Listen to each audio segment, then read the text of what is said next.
Ladies and gentlemen, this is your captain. I hope you had a good... Captain Stefan Rasmussen has been in love with flying all of his life. I got my first idea of flying when I was a young boy. After learning to fly in the Air Force, Rasmussen joined Scandinavian Airlines. He seemed to be the one who really enjoyed his job. On December the 27th, 1991, he's in command of a state-of-the-art DC-9. The flight will take him to the very edge of his abilities, as his engines fail and his plane falls out of the sky. I was in a nightmare. Stockholm, Scandinavian 751, we're crashing into the ground now. What caused the most baffling accident in Sweden's history is nothing investigators could have imagined. What they finally uncover will strain Rasmussen's lifelong relationship with airplanes to the breaking point. I really felt that I didn't trust the aircraft. Mayday, mayday.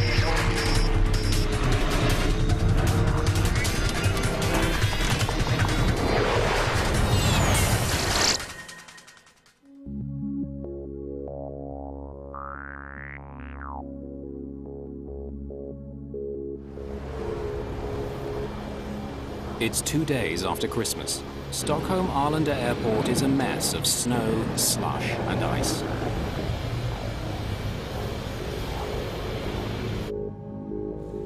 Passengers boarding a mid-morning Scandinavian Airlines flight to Copenhagen are finding the cabin very uncomfortable. It was really warm inside the plane when we entered because there had been heaters on during night. And I saw when the passengers embarked, they also wanted to take off jackets and shoes, and because it was like a sauna.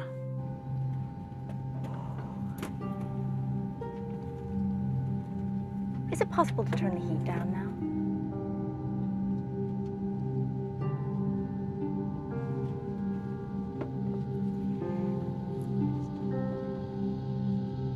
"34-year-old Ulf Sedermark has been with the airline for 4 years. He's the first officer on today's flight. It was a light snowfall. Temperature was just below freezing and light winds. We were going to fly Stockholm to Copenhagen and then to Warsaw, back to Copenhagen and down to Barcelona that day. It would be quite a long working day. Stefan Rasmussen has just finished an exterior check of the plane. The Danish pilot is in command this morning. In those over 12, almost 13,000 hours I've been sitting in an aircraft, I always felt that I put the aircraft and back on like a rucksack. And when we took lift on the wings, we melted together. The plane Rasmussen is strapping on today is a nearly new DC-9, easily identifiable by its 2 rear engines. By now, everyone should know that door stays open. Right. Even in the days before terrorist threats, flying with the cockpit door open is unusual. It's just one way Rasmussen has endeared himself to the crews and passengers he flies with. I always had my cabin door open because I found out that if we had the door open and they could see that there were a human being in there, they'd trust you. For me, it felt good that the door was open. It just feels like you have a connection more than if the door is closed. The winter weather has delayed this flight, but Rasmussen won't compromise safety for schedule. Where are we now? Look at the icing. The wings aren't quite done. They've done the underside. Now they're doing the top. Thank you. Under Captain Rasmussen's instructions, the ground crew had already de-iced the plane once. Now they're giving it another pass. And it took a while, but they had trouble getting rid of the snow on top of the wing. So we were slightly late for our pushback out to our runway. For Captain Per Holmberg, this kind of delay is routine business. He flies DC-9s for the airline. A passenger this morning, he is scheduled to command another flight later that day. Good morning, ladies and gentlemen. This is your captain. I hope you had a good Christmas. We're just getting our wings cleared as we've had a bit of snow overnight. And when that's finished, we're ready for takeoff for some warmer weather. I handpicked the airline's best cabin crew to take care of you today. We all hope you have a nice flight. Finally, Scandinavian Airlines Flight 751 is cleared to proceed. There are buildups of snow that the crew must avoid on the way to the runway. Would have been nice of them to clear the snow. Oh, that would have made it too easy. Approaching holding point, runway 08. Roger, Scandinavian 751. You are cleared for takeoff from runway 08. Spoilers? Armed. Auto brake, takeoff and armed. Runway update performed. Checklist completed. Set power.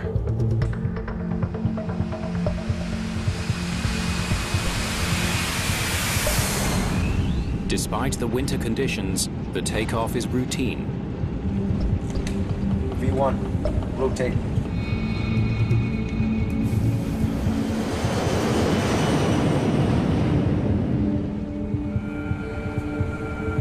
Gear up.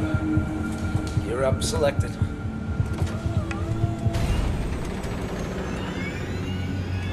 When Wolfie reached out for the gear, I heard things which was different. Just 25 seconds into the flight, as the plane is climbing, there is a problem. When you hear things that are different from the normally, you get suspicious. There was a really big roar in the aircraft, almost like an explosion. Boom! There was another banging noise that I just thought, what is that? I had never heard that before. It's obvious the source of the noise is the right engine. It sounds serious. I believe it's a compressor stall. I took the right throttle and moved a little back, but there it really became strange because the engine performance increased when I reduced the throttle. It's like if you're sitting in your car and you're turning your wheel to the left and the car is driving to the right, you get confused.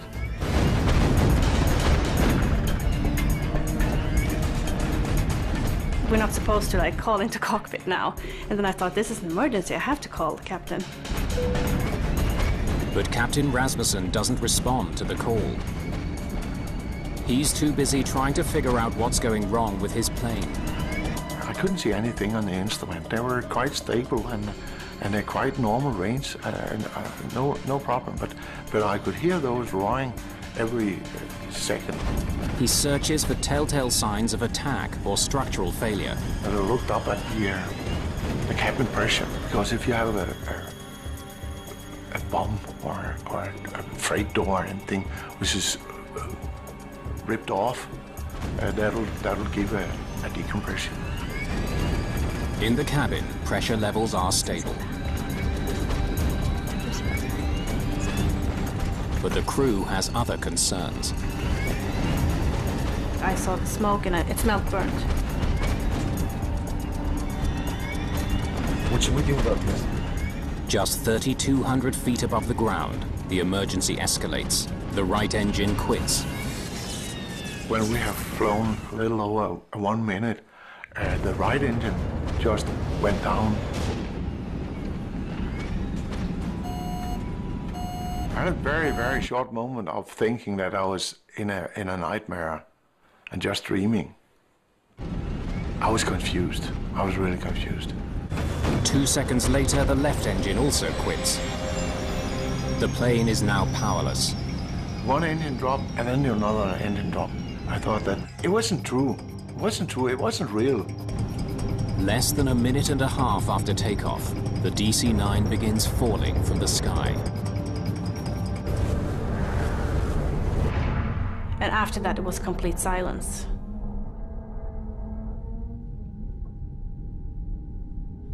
And I think that was the worst moment for me. Just being in the air, and it's so quiet. It was like a bird just sailing through the sky. So then I started to get scared.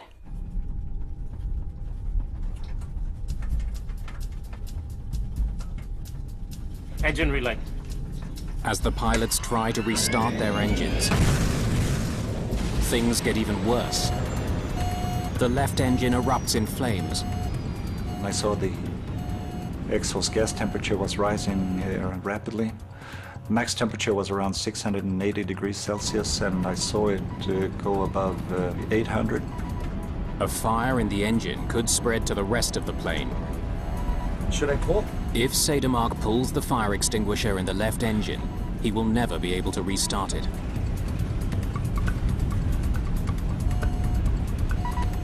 He pulls the handle to put out the fire.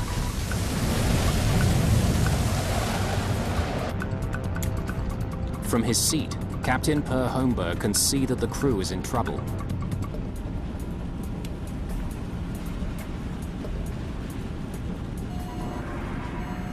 Flight 751 is now falling at a rate of 1,200 feet per minute. But air traffic controllers at the Stockholm airport have no idea the plane is in trouble. Arlanda, Stockholm, Scandinavian 751. Good morning, SK751. Climb to flight level 180. We have problems with our engines, please. We need to go back to Arlanda. 751, roger. Turn right, heading to here. Suddenly, the radio goes dead. A result of the failed engines. Only the right engine can provide power, but it's now spinning too slowly to generate electricity for the instruments. Without the engine, you don't have any propulsion, so the only energy you have is your height. With time running out, the pilots of Flight 751 must find a way to restart the right engine, or else crash into the countryside below. Scandinavian Airlines Flight 751 is now falling from the sky at 20 feet per second. How can I help? Captain Per Holmberg, who boarded the flight as a passenger, becomes part of the flight crew. He came out in the cockpit and he said, "Is there anything I can help you with?" I don't think I even said yes. I just said, "Start the APU." If the auxiliary power unit can be launched, it will bring back the radio and instruments. So I just handed him the emergency checklist and started focus on controlling the flight to see that we were maintaining the speed and the attitude and that we were wings level.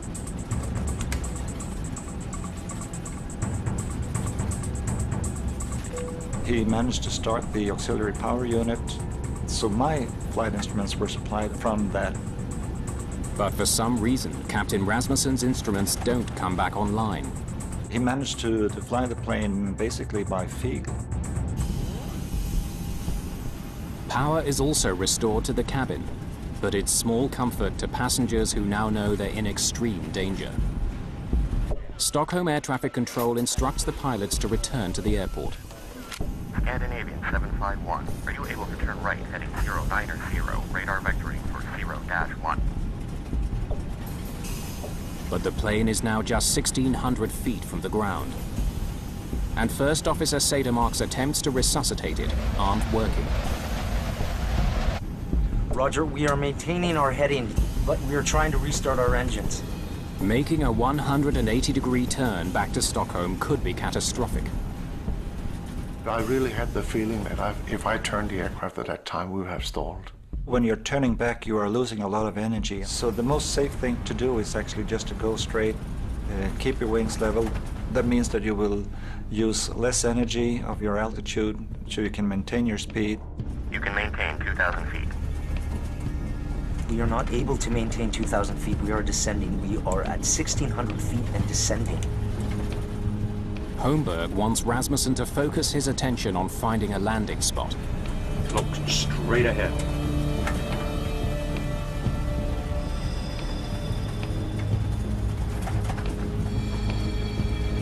Look straight ahead.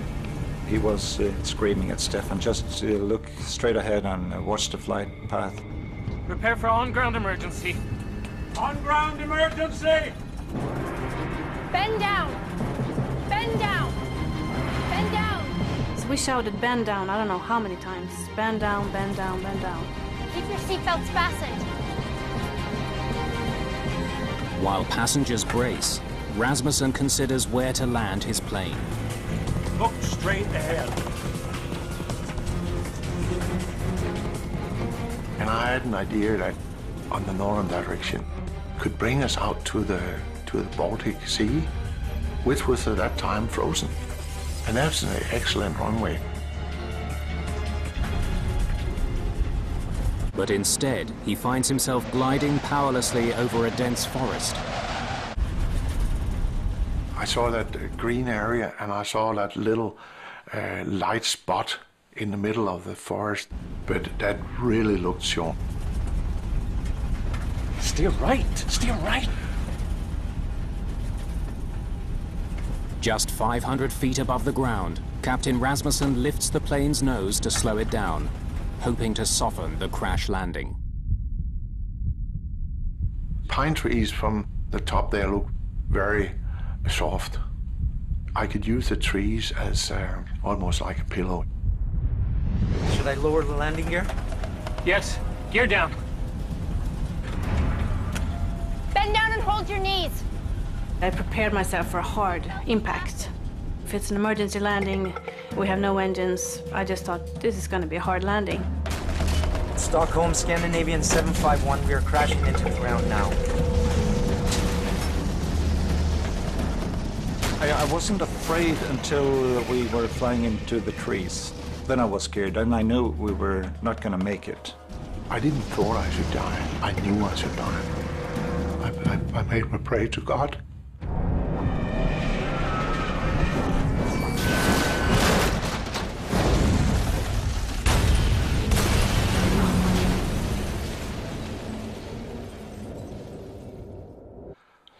And then, a moment after, we were in a strange world.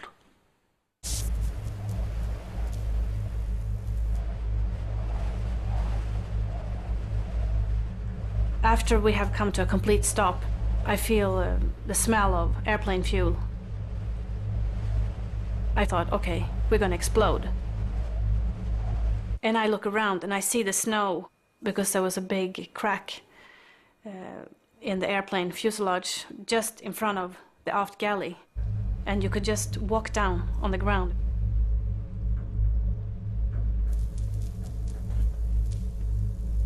Everything was quiet, and I woke up. It might only have been a split second or so.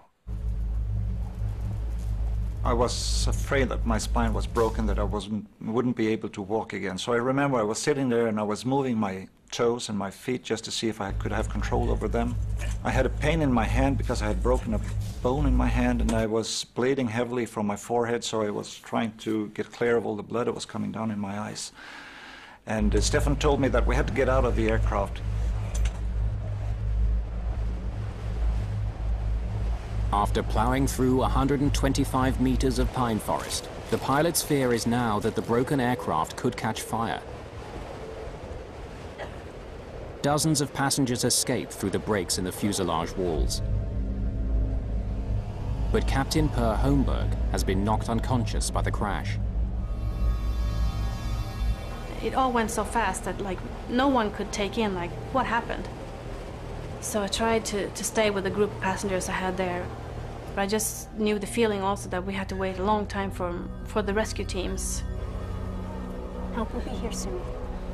Fortunately, no fire materializes. But because they removed their winter clothing while boarding the sweltering plane, many passengers are starting to freeze. Most people were just standing in their shirts, t-shirts, very, very little clothes. Few didn't even have shoes on. They are now at risk from hypothermia. So I focused on caring. Maybe I did it for my own sake also. I needed a hug also. It was comforting to comfort someone else.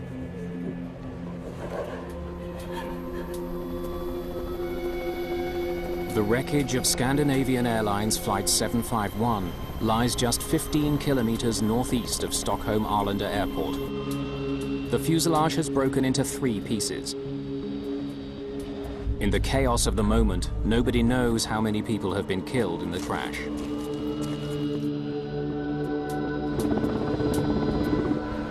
Rescuers arrive within minutes and attend to the freezing survivors. They pull Captain Per Holmberg from the cabin, unconscious. He landed on the wall at impact, and he skidded down on the wall to the floor at impact. So he was quite badly damaged. He cut his eyelid, and he also got his collarbone that was broken off, so his shoulder was in front of him. 92 of the passengers have sustained injuries. Only 8 are considered serious. But when the crew conducts a head count, they're stunned to learn that out of the 129 people who boarded Flight 751, not a single one was killed in the crash. Everyone survived. It was like a shock just to take in. Wow, that was a fantastic comment. Just I was the happiest captain in the world. We were all alive. That was a great moment. Reporters break the remarkable story to the world. As the Swedish Accident Investigation Board, or SAIB, takes charge of the case.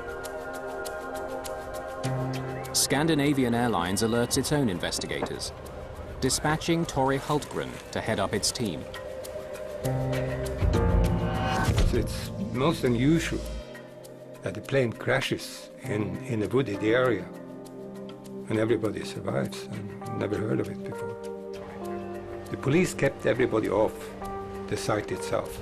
There was a cordon around the aircraft about 100 meters.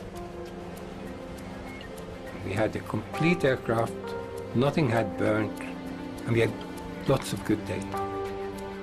Henrik Ölander from the SAIB gets to work on the evidence. And we all started to plan the documentation of the accident site, which means photographing all the final approach through the wood, you know, and to take photos of all the parts that were spread all over the place. The 2 black boxes, which record cockpit conversations and store flight data, are recovered immediately.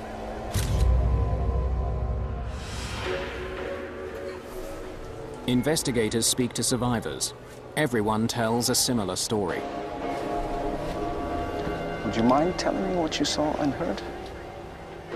Loud, booming sounds from the engines moments after the flight began, smoke in the cabin, and finally the entire loss of power and an engine on fire.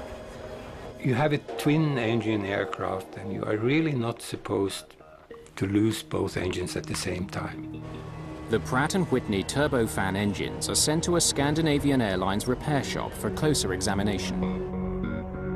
Investigators are eager to speak with Captain Rasmussen about the incident. But to their dismay, Scandinavian Airlines takes him to the media first. The first question, what did you think when both engines refused to function? It'll take me an awful long time to tell you all that. The normal case is that the key witnesses, like the crew and so on, should be kept in quarantine until they meet the investigation board. European media celebrate Captain Stefan Rasmussen as a hero for landing the DC-9 without engine power. But investigators consider the possibility that he or his co-pilot had made errors that caused the crisis in the first place. The honor and the glory always rests with the captain, but so does also the mishaps. I knew that being a person where in the spotlight of the press would be a quite different situation. And I said to myself, the only thing you can do now is to give them all their story and then pray that they will find the reason.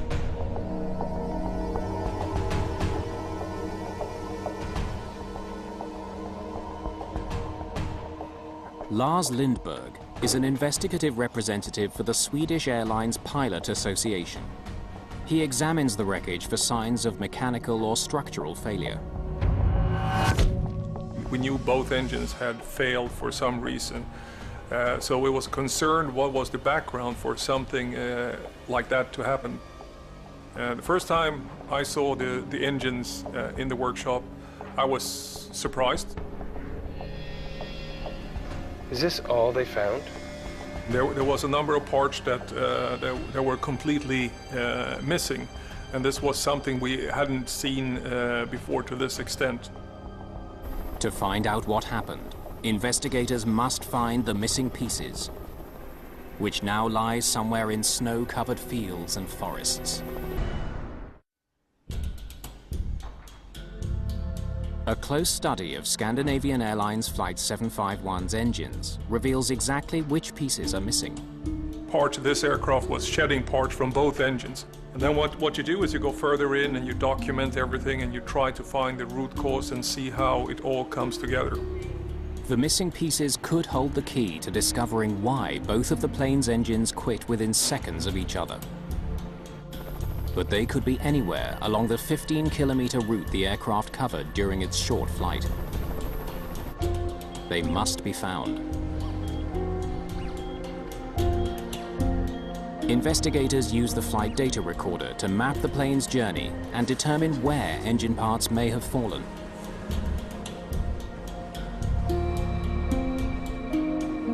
After scouring the snow-covered fields along the plane's path, the recovery team finds 500 fragments. Just a fraction of what's missing. Many are very badly damaged. Some of the titanium blades actually seem to have been on fire. You had this titanium fire inside both engines, both the right and the left engine. And this titanium fire is a very unique occurrence. It's requiring very, very high pressure and very high temperature for a titanium blade to catch fire. Investigators dig deeper into the cause of the engine trouble. The left engine's fuel line is badly dented. It was obviously hit by a fast-moving piece of metal inside the engine. The impact caused it to rupture.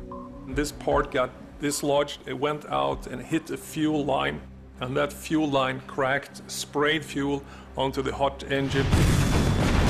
The engine was clearly coming apart during the flight. That sounds serious. The discovery explains the fire in the left engine and why so many pieces of it were found so far from the crash site.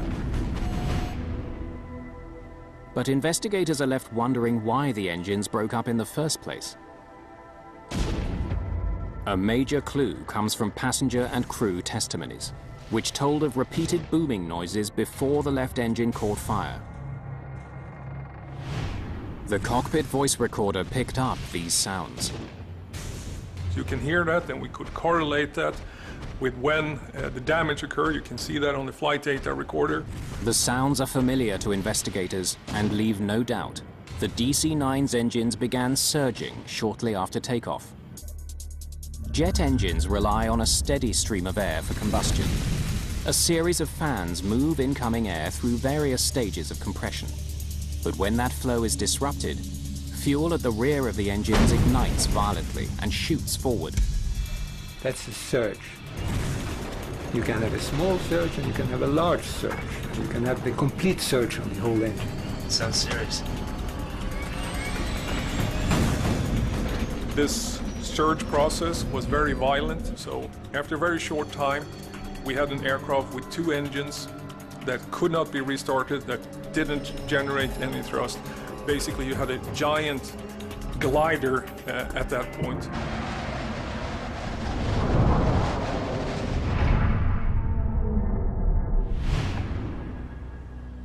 A closer look at the fan blades from the front of the engines explains why they were surging. They're badly dented.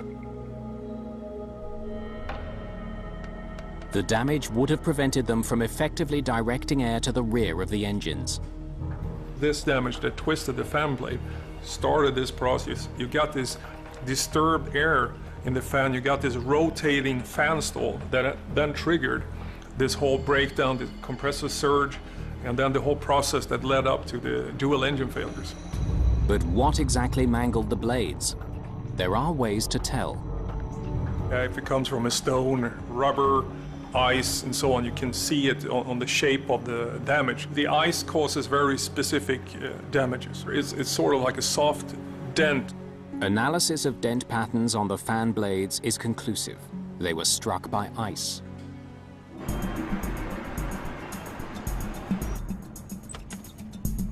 Now investigators want to find out where the ice could have come from. Weather data for the 24 hours leading up to the crash. They know Stockholm had been hit with rain and snow in the hours before Flight 751 took off. It was a situation with the temperature around 0 degrees. It was a drizzle, snow, rain in the morning. They learned that the DC-9 arrived from Zurich the night before, with the fuel tanks more than half full. They had quite a large amount of reserve fuel, of diversion fuel, in their wings. The fuel in the wing tanks were close to minus 20 degrees Celsius. The conditions that night were ideal for the formation of clear ice on the wing surface. And here you had very, very cold fuel on the top wing skin. And as the temperature dropped during the night, it went to snow and rain, and finally snow. So there was a layer cake. Ice at the bottom, slush, and snow on top. About 10 inches total on top of the wings in the morning. Responsibility for de-icing the plane ultimately falls on the captain. Rasmussen insists he was aware of the overnight buildup. Investigators wonder if the pilot did all he could to ensure his plane was completely free of ice. Rasmussen claims he instructed technicians to de-ice the plane thoroughly. I didn't walk around with the aircraft. It was cold, it was frosty. Noticing that there was still frost on the wings, the head technician ordered a second round of de-icing. I was really convinced that the aircraft was clean. And so was he, Where are we now with the de-icing? The wings aren't quite done. They've done the underside. The cockpit voice recorder backs up Rasmussen's testimony. They've got it good and clean under the wings? Yes. They de-iced the aircraft once and looked at it and said, once more. And they de-iced as the second time. In fact, a total of 850 liters of fluid was sprayed on the aircraft. But the fluid may have been faulty, not potent enough to melt the thick layer of ice that had accumulated on the wings overnight. Technicians test samples of the fluid used to de-ice Flight 751. We found no discrepancies. There was nothing wrong with any of the fluids used. But when investigators interview the maintenance crew that worked on the plane, they begin wondering if the de-icing team was thorough enough in their efforts. The ground crew insists that after they sprayed the wing, it appeared to be clean. But that appearance was deceptive. It looked perfect, because the clear ice on top of the fuel tanks, you cannot see the clear ice. A technician inspected the front of the wing and found no ice. He couldn't have known that there was ice further back, out of his reach. No provisions for stairs or anything that he could use to get up on the wing at the de-icing platform. It looked shiny and nice, couldn't see any ice on it, but still there was maybe an inch of ice on top of the wing when the aircraft took off. As soon as the plane took flight, the ice became a problem.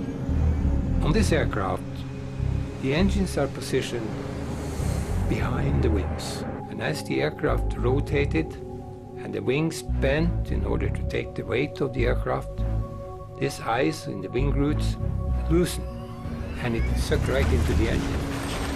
The ice damaged the fan blades at the front of the engines and ultimately caused them to begin surging. Nobody really expected that this would happen, or could happen, but it did.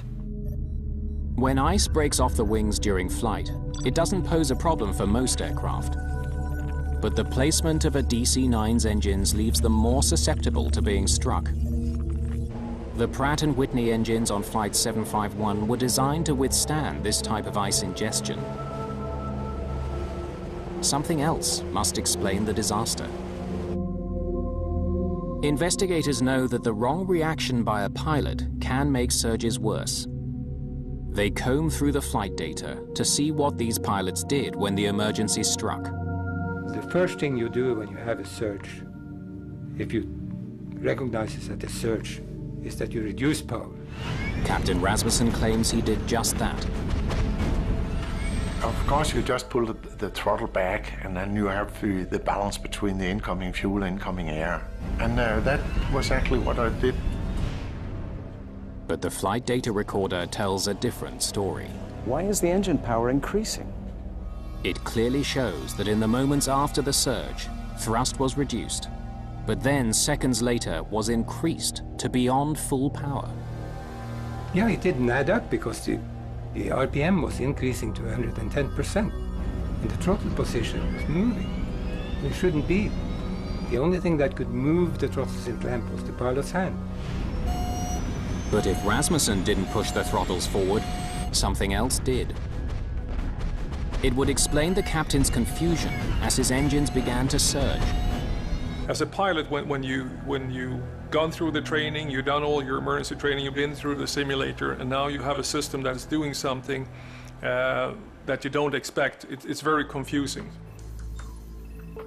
Despite their relentless efforts, investigators can find no possible explanation for the increase in thrust. The frustrating part with the investigation was that we could not figure out why the system did what it did.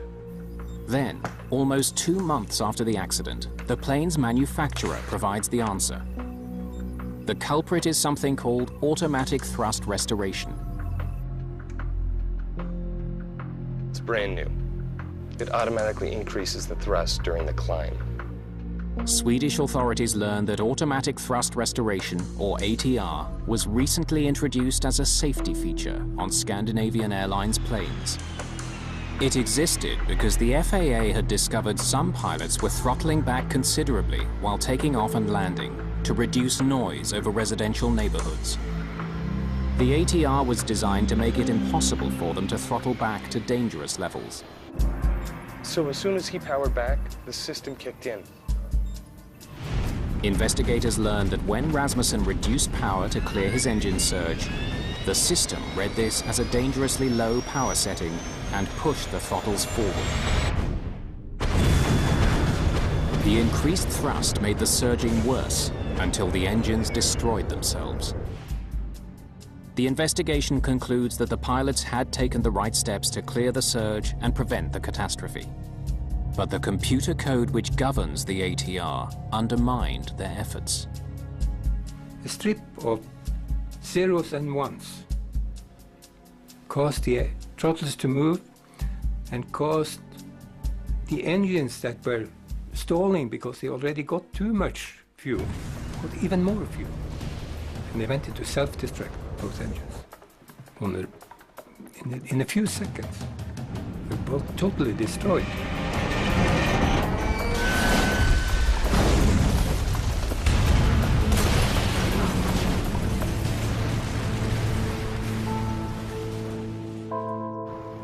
The system was so new to Scandinavian Airlines that nobody there had even heard of it.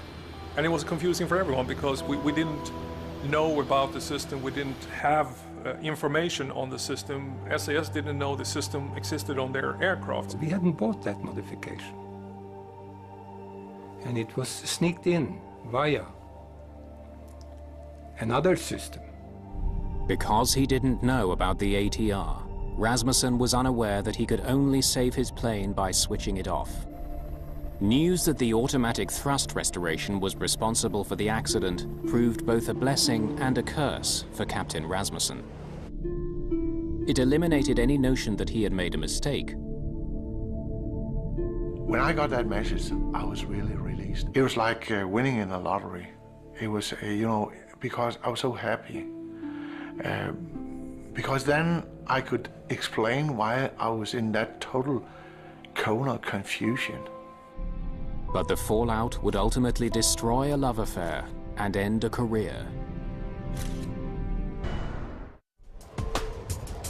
On October the 20th, 1993, the Swedish Accident Investigation Board releases its report on the crash of Flight 751. It determines that the actions of Captain Rasmussen and First Officer Cedermark contributed to the safe outcome of this incident. And although investigators question Captain Per Holmberg's decision to enter the cockpit in the first place, they do praise his contribution. This crew flew until they stood still on the ground. They never gave up. They never gave up. They didn't give an inch. The investigators put much of the blame for the accident on Scandinavian Airlines because their procedures for checking for clear ice were inadequate.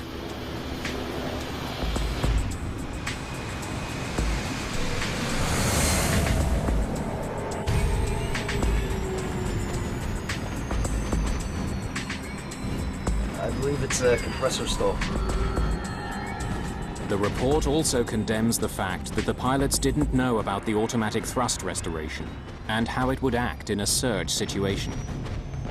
If the ATR system hadn't been there, if the trolls hadn't moved forward, there wouldn't have been an accident. It was a bit strange that we didn't have all the documentation available to us, so we knew what we could expect if something like this would happen.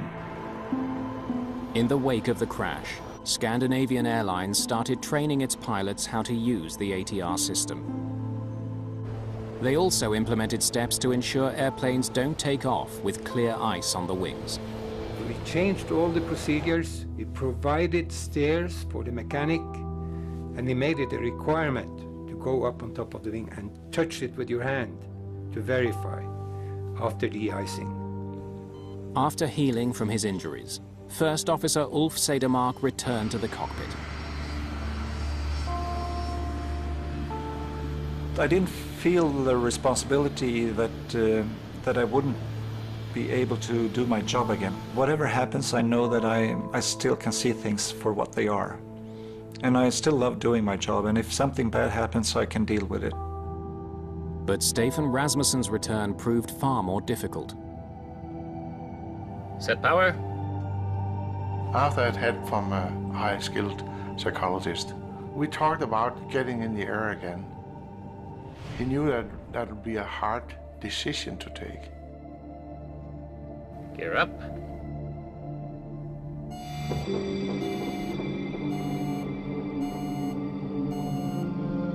Fire drill.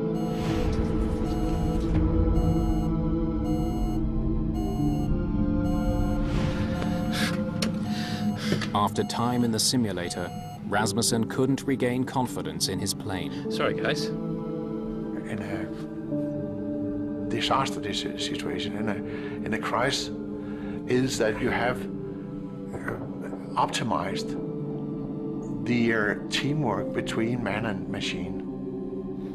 I really felt that I didn't trust the aircraft. Pilots tends to take the responsibility for all that went wrong. Too much of the glory and also too much of the responsibility.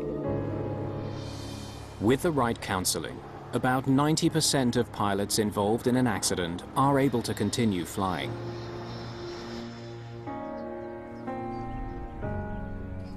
Even though Captain Rasmussen received treatment, his career ended with the crash of Flight 751. Taking that decision to leave aviation as pilot was like having your highest love and come to that conclusion that you have to kill her.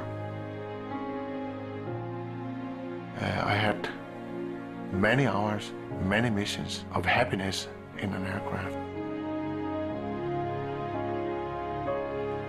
And I loved my passengers, I loved my aircraft so much, so I said, that's it.